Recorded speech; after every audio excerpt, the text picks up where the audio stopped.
Fuck yeah, my friend. It's such an honor. I mean it from the bottom of my heart. We're going to talk about a beautiful project and that celebrates another so influential band. But for people that don't recognize your beautiful hair, your beautiful beard, who the hell are you? I'm Glen Benton of Deicide. Fuck, Um, well, I mean, it's been a long time, man. I mean, yeah, it's been a long road. So, it's nice to have a record out that everybody is enjoying. it's true. And I'm curious. Let's get back to when you were a kid. How did you start discovering music? And were there people around you that influenced you, parent, friends, whatever? I grew up, man, watching, like Elvis's specials and stuff like that as a kid on the TV, and listening, going over to relatives' houses and digging through their record collections, and I got exposed to a lot of that. I had older cousins that were in the classic rock stuff and that back in the day, and I got into the early stuff like Chuck Berry and all that kind of stuff, and then into the Beatles and Stones and Sabbath and all the heavy stuff, Deep Purple and Thin Lizzy and Motorhead and Rush and all that stuff. That's where I came from. It's crazy that you mentioned Tin Lizzy. I just spoke with Lawrence from Grand Slam, and we talk about Phil. Yeah, yeah, yeah. I mean, I always throw some Thin Lizzy on every once in a while. Yeah, and I think that British has that spike that it took a while for America to get. It was always 2 or 3 years a step of what we were doing, and I don't know. It felt like there's a genius guy every 2 hours. Yeah, man, music's come a long way since the early days and that. But I like the honesty of the old stuff. That's what I like. It was not pure. I think that mistake was part of the deal. And now with metal, I think that everybody tried to have the perfect song, the perfect thing, but nothing is perfect.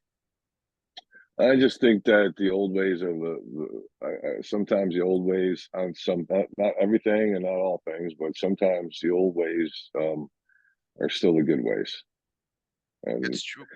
try not to. I mean, technology. I mean, you can let technology do it all for you if you want nowadays. I mean, you don't even have to show up to play. But I think that by keeping a little bit of the old, ways of recording, and that is why I think this record has, production wise, a completely different but yet old, way of sounding in that compared to like newer stuff and that. We weren't relying heavily on Pro Tools and samples and all the plugins as we were, actual microphones and cabinets and amplifiers and real guitars and not using and laying off of all of these compression, plugins and that and getting an honest like live recording. That's the way it should. That's the way, I mean, back in the old days, that's how everybody recorded. Everybody got in a room and you played a song together like you would on stage, and that's how you were able to capture that, and that's got lost. That's got lost. Now you're emailing guitar tracks across the country or across the oceans, and nobody's showing up for practice, and you all play through DI boxes, and there's no actual gear anymore on stage, and it's just yeah, you can either go that way or you can try to like, but I'm just gonna keep doing it the way I've always done it, and not you know And let I too think much of that's this. why I think that was always real. Your music and what you create, it feel that it's real and not like trying to polish too much that gem, because I think that um it's like you compress it to MP3 after all. So even if you have the best sounding, like it's pure shit after all. It just People loses it. Yeah, when we were doing, like I said, when we got done recording the rough tracks, I was like, I don't think this needs anything right now except being left alone. And that's Josh Wilbur when he did the mix and mastering on it. We explained to him exactly what we did not want, and we did not because it loses like a lot. I mean, you lose a lot during the recording process if you compress everything. And then when you take that compressed product and you take it to an engineer to mix or master, they compress it even more. And then it gets compressed even more when you put it into a downloadable form.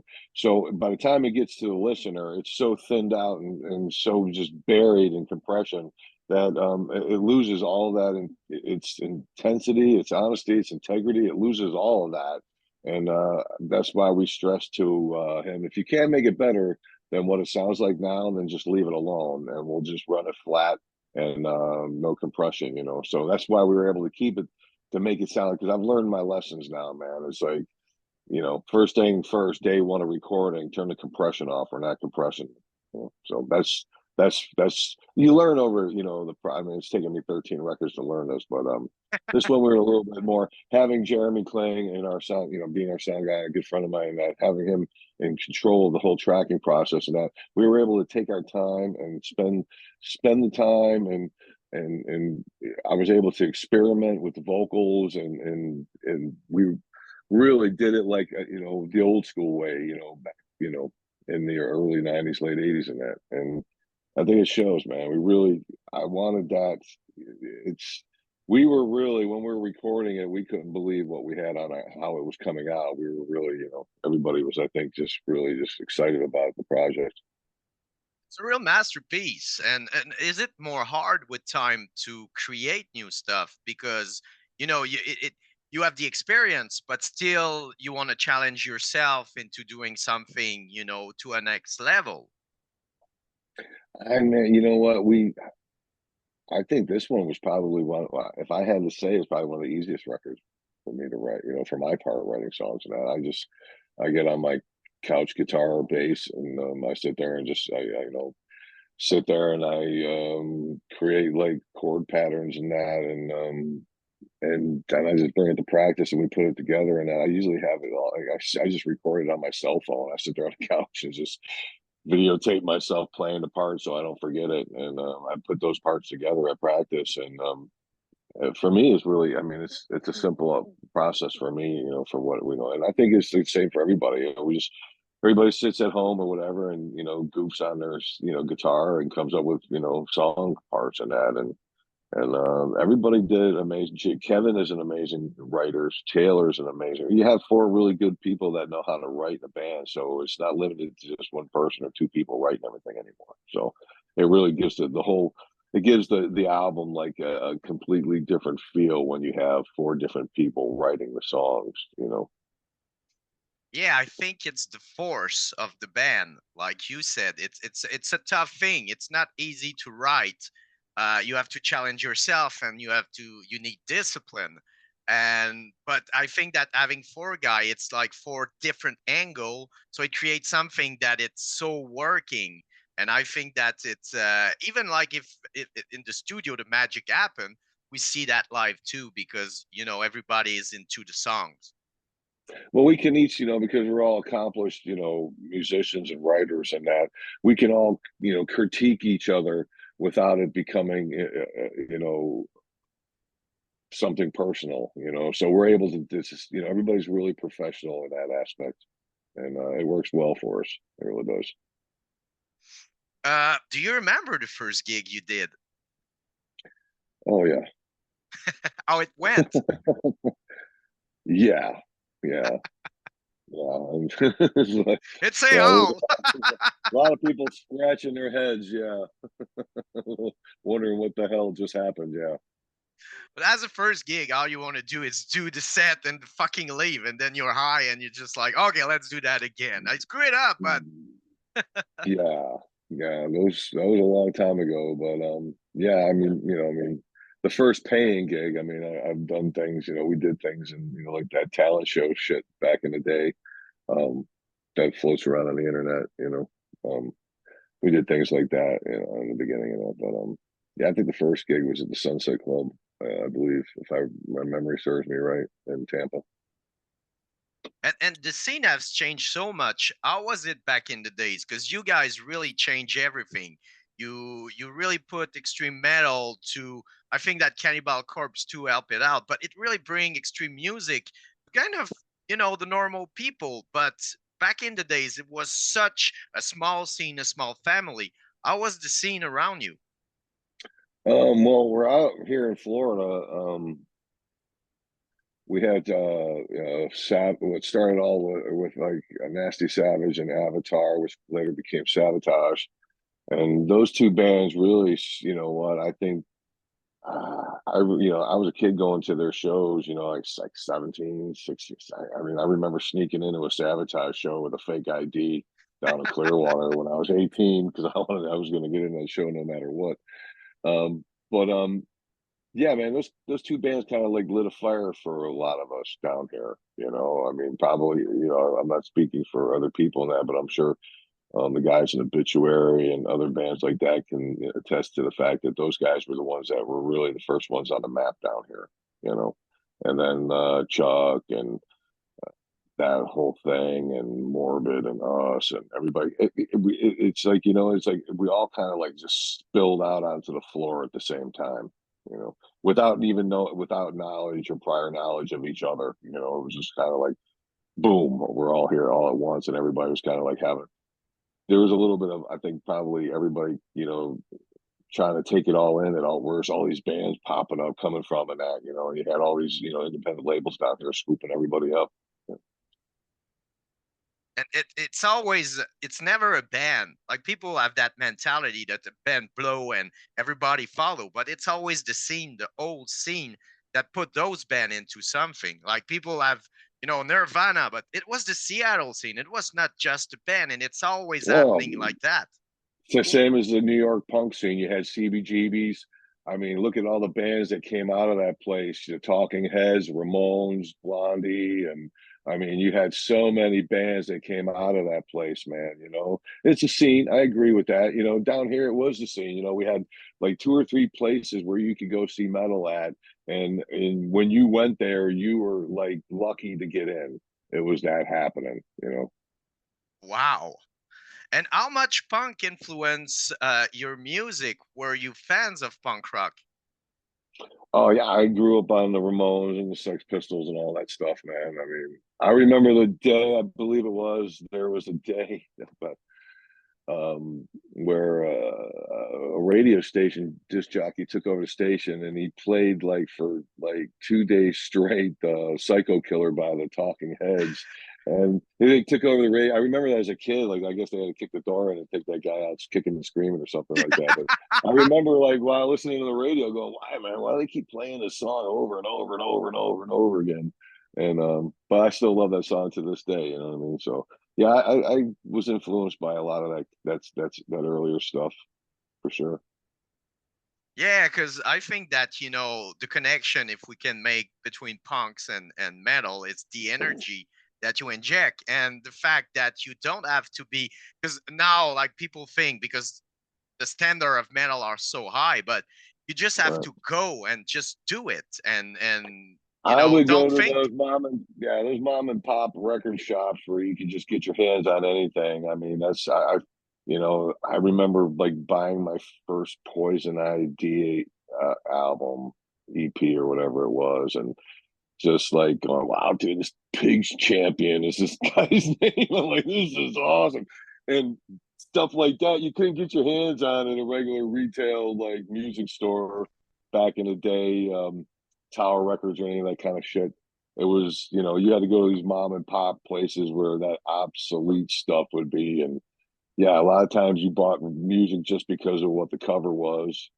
And yeah, there was a lot of that. I found out I worked for Camelot Music when I was a kid, and for a brief time, and I used to get I had uh, just free reigns of all the promotional stuff that came in that was metal because they didn't play metal in the store. So like I say, I had a huge collection of just about everything that didn't fit the demographics of that area. So yeah, I got it all, man. I have a huge collection. That's how I really got to say I listen to a lot, just about everything and anything. But yeah, And I go, I'm guilty too. My first two cassette I buff was So Far So Good, So What from Megadeth, and Fear of the Dark, and Fear of the Dark got my attention. And I didn't know Maiden at that time. I was a kid.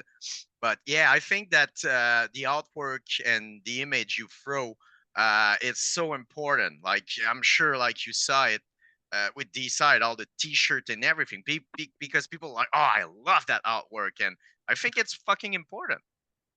I remember being a kid, little, when I was a little kid in the early '70s, man, looking at Love Gun and Destroyer and those album covers, just thinking this is a shit, man, just and a lot of it was like I loved a lot of the way that people looked at me because I listened to that stuff, and I that probably fanned the flames of who what I do today, and I was like that just yeah, I if it upsets all the right people, and I love that, you know. Yeah, and what I love about Kiss is their music was not the reflection of their artwork. Their artwork Right, was insane and with blood and right, everything. And then when you see them live, it's kind of a guilty pleasure where it's way more happy than, right, and right, even Maiden, like when you see the artwork right, and you listen to the music, but then you right. got like Deicide, Cannibal Corpse, and all of you, and you see the artwork and you listen to the music, and you're like, okay, that's fit. That's totally fit. Yeah, it fits. Yeah, Yeah. everything is yeah, it all fits. Yeah, it's like with Kiss and that, it's like you had like songs about love and all that kind of stuff and that, and it's like then you got this guy is like the demon, and yeah, it just kind of like yeah, and he's dating Diana Ross, and it's like kind of like really didn't all fit the thing, but yeah, I thought, when I was younger and then I started doing music and that before I didn't know of anybody's existence. That's what people probably don't realize is that I was a pretty isolated. I didn't know that people, and I've got early recordings of me doing my voice, back then. And, and I never thought that it would actually become an actual art form. I just thought that it was like, I always wanted music to, I always thought that, with the vocals and that you can control the whole dynamics of everything with the vocals. I mean, you can make it scary with the vocals or you can make it happy with the vocals. I mean, and I tell the guys this when they write, stuff, because they'll be like, oh, that part was too happy. And I'll be like, well, let me be the judge of that because I can make songs like Happy Birthday and, Santa Claus is coming to town. I can make all that shit sound death metal with my voice. So let me be let me determine if it's, going to be a happy part or not, because you can really control the whole dynamics of a musical composition with the voice. It's so true. It's so true. Our movie got it, that deep voice. And you're right. It's a good point, and another crazy thing with death metal is I'm sure when you started up, you thought it was impossible to reach, a lot of people. It's not for everyone, but it's I love just crazy. staring all my buddies' girlfriends and would come over and watch us practice and they would run out of the rooms terrified and shit. That's what I mean, that when you watch a woman start her monthly because your vocal is scaring her to the point where she goes right into her cycle, that's power, you know. And that's what really, when I was younger, that really got me. It's like how terrifying can I sound? You know, And I love it. I love it. And we just have, Quebec is a small market, Quebec City. Montreal is way bigger. We're 3 hours from Montreal. We just got like Amon Amarth with Cannibal Corpse and right, Obituary and Frozen Soul playing in an arena full of right. people. And it's not like we think. It's kind of reach like normal people, and they love it. And the kids were there, and it's fun to see that people finally understand what death metal is all about, and that you guys are not butcher when you go home, or serial killers and all those fucking stereotype that media wanted to put to Right. create a monster with metal. Now it's I all think broken. I think yeah, the record labels back then they wanted to terrify the terrify your normal listener by telling tales of crazy stuff and that, and they would take the most subtle things that would happen and turn them in and twist them into a Stephen King novel. Um, yeah, man. So everybody, I mean, I was having this conversation with the guys in the band the other day, because we were talking about, meet and greets and doing that kind of stuff. And I'm just not a fan of the whole charging fans for a signature and that. I give a fan a signature out of the kindness of my heart, not because I want to make money off of them. The fact that they're a fan and they listen to our material, and I know things are different. Most people get it for free now and that, but I still I can't come to terms with that, to charge somebody for my signature, especially a fan, So we're having this conversation, and I'm like, and it makes me feel kind of weird, because I'm it's like the Neil Peart I seen an interview with him, and because he really was like, he felt uncomfortable in those situations, you know. And I just feel the same way, man. I just don't like being put in those positions where like I'm sitting at a table and people are gawking at me like I'm, in the Jim Rose circus or something. You know what I mean? I just like to say, man, I guess I'm just too real and too deep for that kind of shit. And it just, to me, I just think it's, pardon the expression, I think it's a poser kind of thing. You know what I mean? That's for posers, and I just can't. And Steve's like, I feel the same way. I feel like I want to climb out of my skin when I'm in those situations, and like I say, I'm just not into that kind of thing, and I say to myself, it's like, yeah, because I'm up there and if you get, ring, wrangled into these things, and I'm like thinking to myself as I'm up there and everybody's, saying all the all the compliments and everything, blowing air, and I think to myself, man, if they could only see me when I'm outside, mowing my grass, washing the car, and cleaning the bathroom. I mean, if they could only see me now, you know what I mean? It's like, so it kind of like that's kind of how it makes me feel uncomfortable because I don't think of myself and like like a rock star or anything like that. I just don't put myself in that. I It, can't. I really don't. I can't relate. yeah, it's such a surreal concept that I think it will kind of die. The young generation don't see it like that, like my kids or anything. But yeah, it was a surreal. And when you're into it, of course, when you're on stage and people working with you, you can let your ego go. But when you're on with the kids and everybody, don't care about that at all.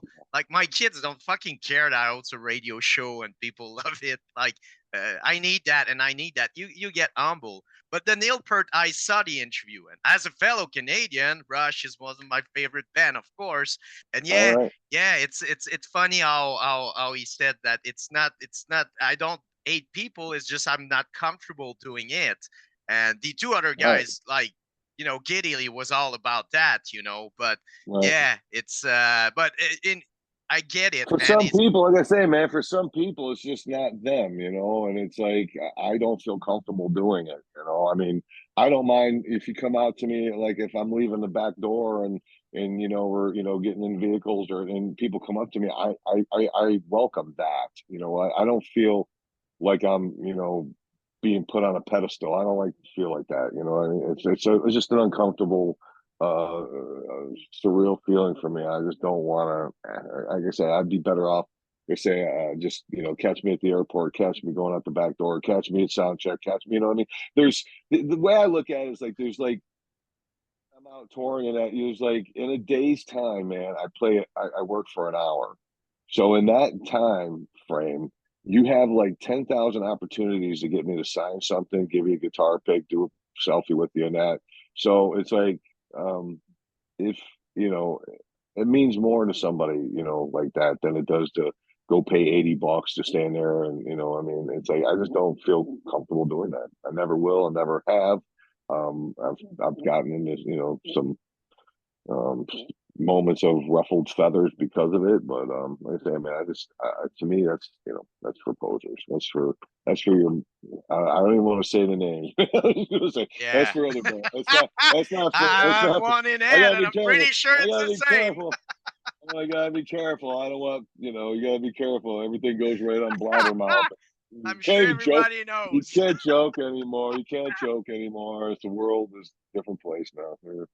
Yeah, you're right. But I know. Yeah, but you're right. I find it surreal. I get it. I get it. It's stuff out there, and there's not much money, and with the guy's price and everything, stuff to Right. run a show. But in another way, I'm more like people if they pay $800 for seeing a band meet them, and everything, they will not go to another show like till 6 months. So it doesn't really help the scene if you pay like I don't know $50 and you maybe will be attempt to see more shows during that month. So I think it saturate the industry when people have to pay too much to see a band. They will just go out Oh like yeah, maybe. I don't think you should have to pay no more than $20, man, to see a band. I guess I come from a. I guess when people used to say, "Oh, get back on your dinosaur or get back in your time machine and shit, whatever." But to me, I mean, it's like it's always been like go to a local show, pay $20, get in. I, I think it was. I don't know if it was. I'm not sure. One of those big, arena tours and that, bands and that. And it's like $370 for a shitty seat. I mean, it's like I'd rather I'll sit in the living. I'll buy your latest DVD of your tour and watch it in my living room for $15. So I did the yeah, man. They've chased, and I blame a lot of, I don't want to name names, but some of these concert promoting douchebag companies here in the states that control everything and that they've shit all over the fans, they've shit all over the artist, and hopefully they'll get taken to bat over some of the shit here too. So, The game they set, it's killing them. Like the way they sell tickets, like it price change every fucking day. It's not working, and we see that there's show that there's nobody. They have to sell tickets $25. So they're gonna learn, and it's always like yeah, that, man. man. Underground Well, is always they want fucking to stronger. monopolize. Yeah, they want to monopolize the whole thing and that. So to maximize their profit margins and that. But a lot of the artists are starting to say, "Hey, wow, it's like they got, because you hear your fans are, I mean, they'll tell you, man, it's like, wow, dude, I had to pay $80 to get into this shit tonight," and they're like, "What the fuck?" You get, and then you start running the numbers, and you're like, "Where in the fuck is that all going? What the, you know what I mean?" So, um, yeah, people are getting called to task on this shit anymore, So hopefully things will change a little bit in that. But to go, I would never spend that kind of money to go see. I don't care who you are. Like I say, if even if like the Beatles reunited and it's like, I say, I I would still be like, I'll catch it on HBO next month. Um, uh, your voice, it's such impressive. I'm sure, like even kids, I was like, oh, that guy is in their 20 and they sing like that. But getting older doing it, it's not getting easy. What's the technique and how you find yourself getting through a tour? I mean, I my throat is like a man. It's like an old sneaker. Um, I don't, the thing with what I do is different than a lot of like, it's you're not like, Steve Perry singing for Journey and that, and you get older and you can't hit those highs anymore. My whole my whole vocal pattern is based on being as diabolic sounding as possible, and I'm finding that the older I get, the more easier and the more scarier it gets in that. And I've got controls over my highs and lows. Like I have, I'm never, like I say, my vocals now, or I think I can do my vocal with less intensity now than I used to. I don't have to put that much into it as I used to. It's really, I don't know. It's a weird thing for me, man. It's like, but like all vocalists, you have your good days, you have your bad days. Sometimes you're into it, sometimes you're not.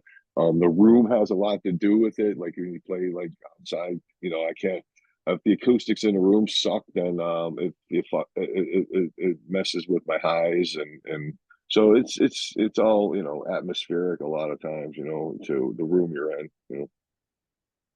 Wow, it's impressive for somebody that are not able to do that. But I get it. When you're into it, you find your pattern, and it's different for every singer, and it works. Like I said, we just saw like the Corpse Grinder, and I'm so impressed after all those years that he still have that voice. And when you see Maiden, Bruce still have a beautiful voice, but you see that something destroy.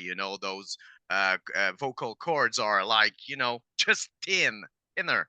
Well, you got a hard, like I say, Bruce Dickinson sings completely like like somebody from that era of say he's an amazing singer, and but in order to keep that up, man, that's going to be one of those things where it's going to be I think it'll be hard, older, age, man, to be able to carry out. So, because he's going to say his style of vocals is, unmatched, and it'll be a challenge once he gets a little bit older and that. But the fact that he's still doing it today, man, and still sounds as good as he does, I give him a lot of credit, man. Because a lot of singers couldn't, at his age, could not do that.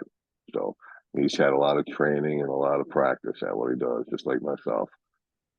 You can't maintain a voice like this or that without practice and cardio and eating right. And you can't just live out of a bottle of Jack Daniels and expect to sound like this every time you get up to the microphone. It just won't work.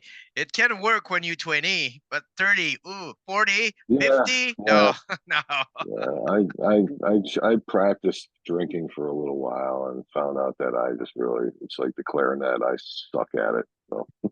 Yeah, guilty too. How's going to be the rest of the year with the release of the record for Deicide? Work. Gonna go to Europe in the summertime. Come back to U.S., Canada in September. Come back, go to South America in November, and then head over to Europe. I believe for a 7 week run in Europe, and so I'm sure other stuff will get booked between then and now and then. So we'll be pretty busy for a little bit. We're gonna wait, of course, for you in Quebec. The fans are so dedicated, and I mean, Deicide have a special place. I remember when I saw my first T-shirt of Deicide, I went to the guy and I said, "You have to tape me on cassette those songs, man. I'm sure that band is awesome." And he said, "No, it's gonna change your life."